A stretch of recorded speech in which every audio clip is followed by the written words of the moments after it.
Assalamualaikum warahmatullahi wabarakatuh. Shalom, Om Swastiastu, Namo Buddhaya, Salam Kebajikan.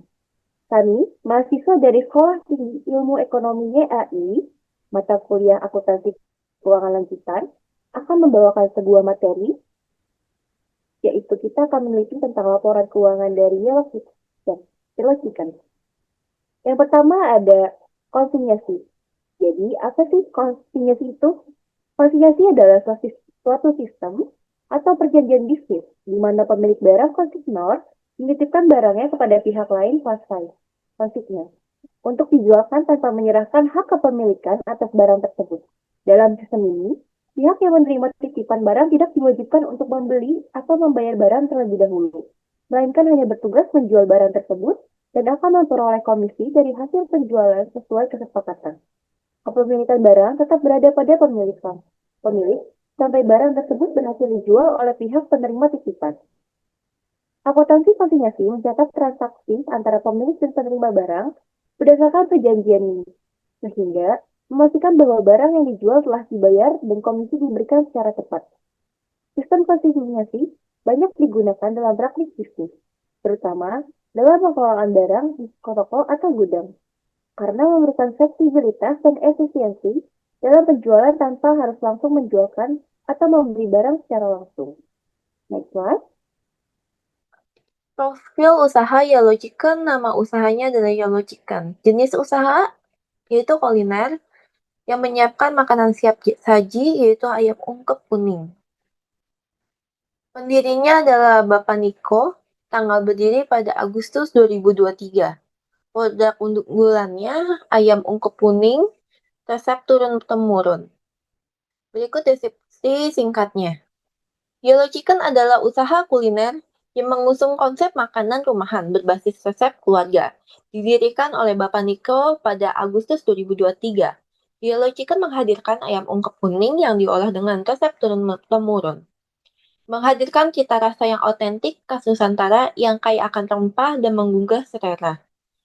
Nama Yellowchicken sendiri merupakan pelafalan unik dari yellow chicken, merujuk pada warna khas kuning kunyit dan ayam ungkep yang menjadi menu andalan.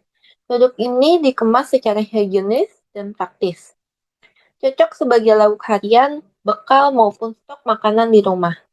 Sejak awal berdiri, Yellowchicken berkomitmen untuk mempertahankan kualitas rasa dan kesegarannya bahan baku, sambil terus berinovasi dalam penyajian dan layanan dengan segmentasi pasar yang luas.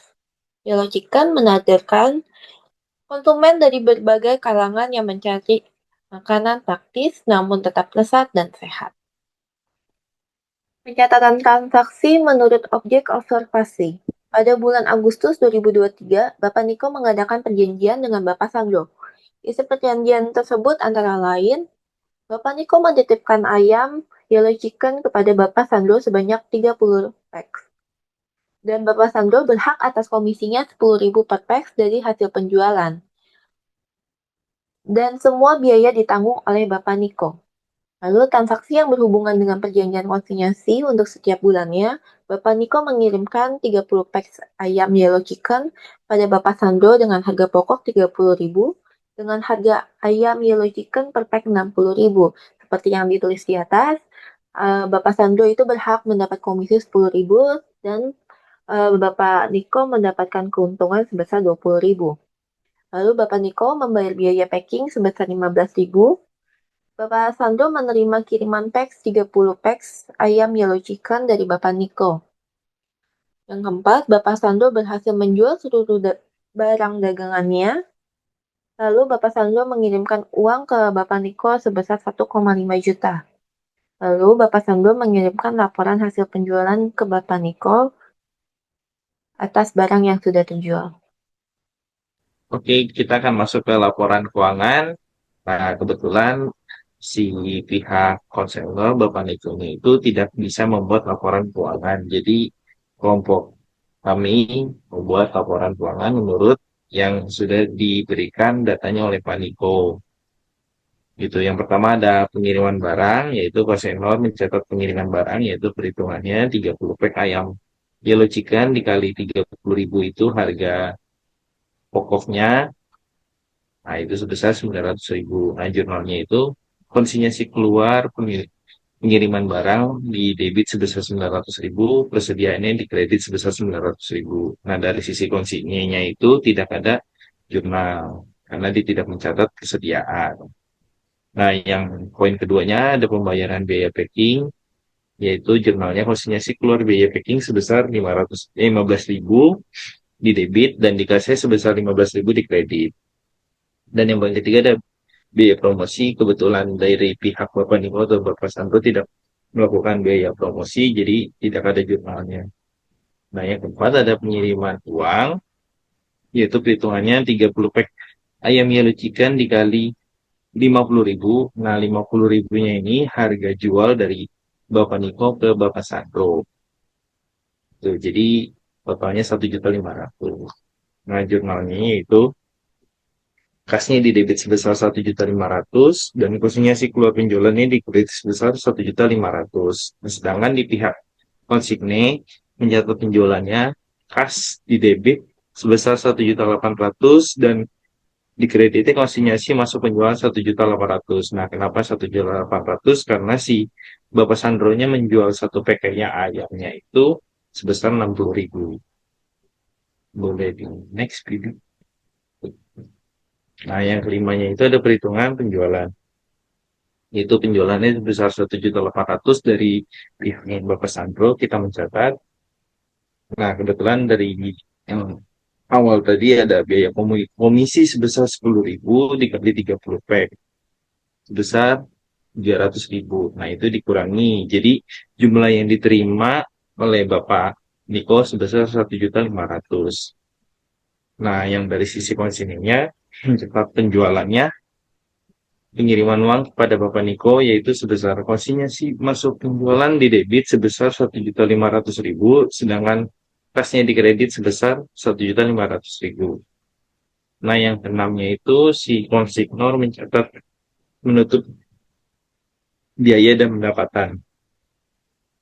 Konsinyasi keluar penjualan di debit sebesar 1.800.000, terus di kreditnya konsinyasi keluar biaya packing sebesar 15.000, konsinyasi keluar biaya komisinya sebesar 300.000, konsinyasi keluar biaya pengiriman barang sebesar 900.000. Nah, ada laba konsinyasinya di kredit sebesar 985.000. Sedangkan di pihak konsinyasinya mencatat jurnal penutup, yaitu konsinyasi masuk biaya komisi sebesar 300.000, pendapatan komisinya sebesar 300.000 di kredit, dan pendapatan komisinya di debit sebesar 300.000, dan laba ruginya 300.000 di kredit. Sedangkan dari pihak konsignornya yaitu laba rugi konsinyasi laba rugi konsinyasinya debit sebesar 585.000 dan laba ruginya di kredit sebesar 585.000.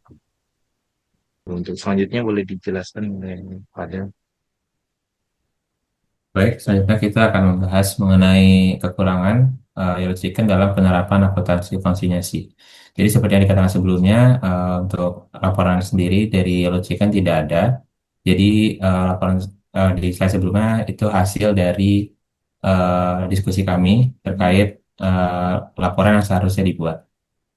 Jadi untuk yang pertama, pengakuan pendapatan yang tidak tepat waktu. Salah satu prinsip utama dalam akuntansi konsinyasi adalah pengakuan pendapatan hanya dilakukan setelah barang berhasil dijual oleh pihak konsinyi.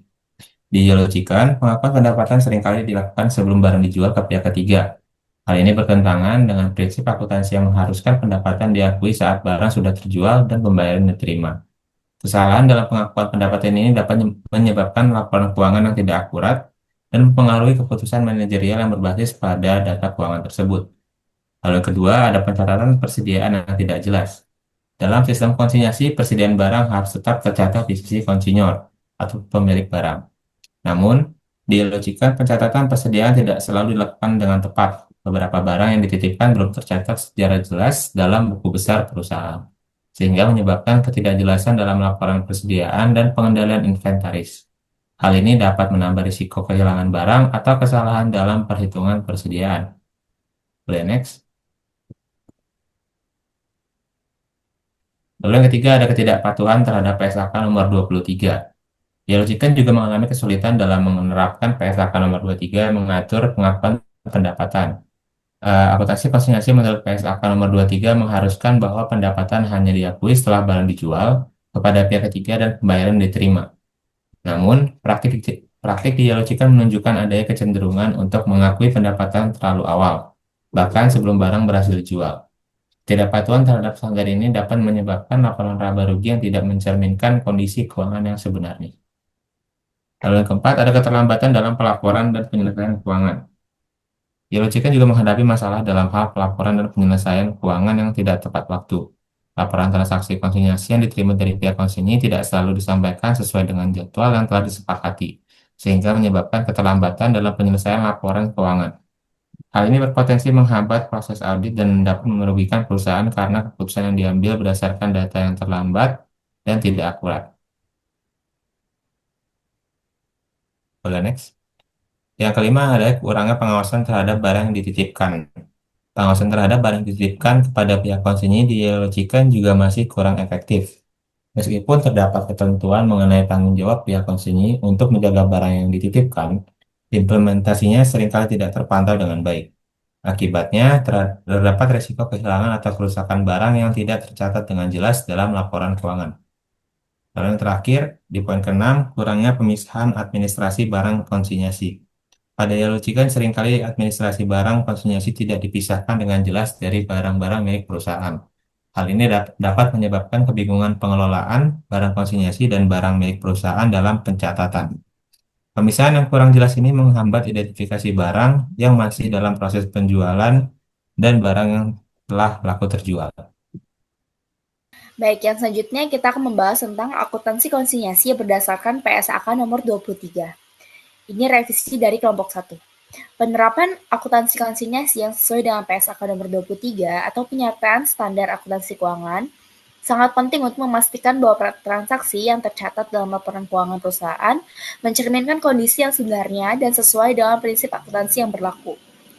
PSAK nomor 23 mengatur tentang pengakuan pendapatan yang dalam konteks akuntansi konsinyasi, memfokuskan pada saat pengakuan pendapatan dan pengelolaan persediaan. Berikut ini adalah poin-poin penting mengenai akuntansi konsinyasi berdasarkan PSAK nomor 23. Yang pertama ada pengakuan pendapatan. Dalam sistem konsinyasi, pendapatan hanya diakui ketika barang yang dititipkan kepada pihak konsinyasi atau penerima titipan berhasil dijual kepada pihak ketiga. Yang kedua, barang tersebut terjual ke pihak ketiga. Pembayaran diterima oleh pihak ketiga atau tercatat sebagai piutang yang pasti akan diterima. Nomor 23 menyatakan bahwa pengakuan pendapatan dalam transaksi konsinyasi tidak boleh dilakukan sebelum barang berhasil dijual. Meskipun barang tersebut sudah dikirimkan kepada pihak konsinyasi, dengan kata lain selama barang masih berada di tangan konsinyasi dan belum dijual ke pihak ketiga, tidak ada pendapatan yang dapat diakui. Yang ketiga, pencatatan persediaan. Pencatatan persediaan dalam akuntansi konsinyasi dilakukan berdasarkan siapa yang memiliki barang tersebut. Sesuai dengan PSAK nomor 23, barang konsinyasi yang masih berada dalam penguasaan konsinyasi tidak boleh dicatat sebagai persediaan oleh pihak konsinyasi. Sebaliknya, barang tersebut tetap dicatat sebagai persediaan oleh konsinyur atau pemilik barang. Karena pemilik barang tersebut masih memiliki hak atas barang hingga barang tersebut dijual. Dalam hal ini, pengakuan atas persediaan barang konsinyasi tetap berada pada pihak konsinyur, dan konsinyasi hanya dianggap sebagai pihak transaksi sementara untuk penjualan barang. Yang keempat, pengakuan keuntungan dan komisi. Pihak konsinyasi yang menerima barang untuk dijual berhak menerima komisi atas penjualan barang konsinyasi yang sesuai dengan ketentuan yang tercantum dalam perjanjian. Komisi ini biasanya dicatat sebagai beban oleh konsinyur dan sebagai pendapatan oleh konsinyasi. PSAK nomor 23 mengatur bahwa komisi harus diakui sebagai beban atau pendapatan saat penjualan barang terjadi, yaitu ketika transaksi penjualan barang berhasil diselesaikan dan pendapatan diakui. Yang kelima, resiko dan tanggung jawab. PSAK nomor 23 juga mengatur tentang resiko dan tanggung jawab dalam transaksi konsinyasi. Meskipun barang telah dititipkan kepada konsinyasi, Resiko kehilangan atau kerusakan barang tetap berada di tangan konsinor, kecuali jika perjanjian konsinyasi menyatakan sebaliknya. Oleh karena itu, meskipun konsini berhak atas komisi dari hasil penjualan, resiko kerugian akibat barang tidak terjual atau rusak tetap menjadi tanggung jawab dari konsinor. Yang keenam adalah laporan keuangan. PSAK nomor 23 mengharuskan laporan keuangan untuk memisahkan antara transaksi penjualan reguler dan penjualan konsinyasi. Pendapatan dari penjualan konsinyasi harus dicatat secara terpisah dan dari penjualan reguler. Hal ini bertujuan untuk memberikan gambaran yang lebih jelas mengenai kinerja perusahaan dalam hal penjualan barang yang tidak dimiliki secara langsung oleh perusahaan tersebut. Dan untuk menghindari kebingungannya, pencatatan antara barang yang dimiliki dan yang dititipkan. Yang ketujuh, penyelesaian keuangan dan pelaporan. Berdasarkan perjanjian konsinyasi, pihak konsini wajib melaporkan hasil penjualan dan melakukan penyelesaian keuangan dengan konsinor secara berkala. PSAK nomor 23 menegaskan bahwa laporan mengenai jumlah barang yang dijual, komisi yang diterima, dan pengiriman uang atau piutang harus disusun dengan jelas dan sesuai dengan waktu yang telah disepakati dalam kontrak perjanjian. Keakuratan dan ketepatan pelaporan ini sangat penting untuk menjaga transparansi dalam laporan perusahaan keuangan. Ya, sekian dari kelompok kami. Apabila ada salah kata dan ada yang kurang jelas, kami mohon maaf dan terima kasih. Mungkin boleh kenalan dulu namanya. Nama saya Niko. Untuk produk yang dititipin ada apa aja? Yang dititipin itu ayam ungkap bumbu kuning, yellow chicken. Kurang lebih kayak gini. Selama ini kalau titipin ada berapa tempat atau ada satu tempat doang? Kalau yang khusus nitip ini satu tempat, satu orang lebih tepatnya, baru nitip ke satu orang. Kalau nitip ya, kalau jual sendiri udah ada 2 cabang gitu. Berarti ini kita jatuhnya titip gitu ya, untuk jadi orang yang di sana nggak beli putus gitu. Jadi nanti ada kalau misalkan barang yang nggak habis bisa balik ke Mas Iko gitu. Iya, kalau fokusnya titip baru satu orang. Baru satu orang. Dan nggak bisa di satu orang itu bisa dibalikin kan barangnya? Bisa. Nah untuk hasilnya dalam arti bagi hasil kah atau ada pembayaran di awal? Enggak, hitungannya konsinyasi ya berarti ya, kayak nitip di dia, udah kayak gitu, dia jual harga segini, nanti saya potong dia kasih harga segini, sisanya saya. Oke. Gitu. Berarti untuk penyimpanan ayamnya di rumah semua atau ada gudang tersendiri? Ada juga, ada di rumah, ada di bilangnya apa gudang ya, di gudang juga ada gitu, ada berapa tempat ya. Kalau berkenan untuk jawab, untuk satu kantong ayam kayak gini modal yang dikeluarin berapa? Kurang lebih sekitar 30-an ribu lah kurang lebih. Untuk dijualnya, dititipinnya? Dijualnya 50. Untuk penjualan atau pengeluaran ada ngebuat pencatatan atau ada laporan keuangan tersendiri nggak? Kalau untuk nitip ini aja. Iya. Kalau nitip doang ya pembukuan simpel aja sih, data simpel aja. Misalnya yang dikasih berapa banyak, kejual berapa, sisanya berapa. Udah paling kayak gitu. Oke. Mungkin yang terakhir, selama ini usaha ayam ini udah ketahuan nggak ini jatuhnya tuh rugi atau udah ada untung? Kalau misalnya ini sih ya sudah untung, soalnya sudah kejual gitu. Sudah. Jadi udah tutupin biaya untuk modal farm ini gitu ya? Kalau khusus yang untuk titipan aja, modal semua ayam segala yang dititip itu sudah untung. Oke. Sudah lebih.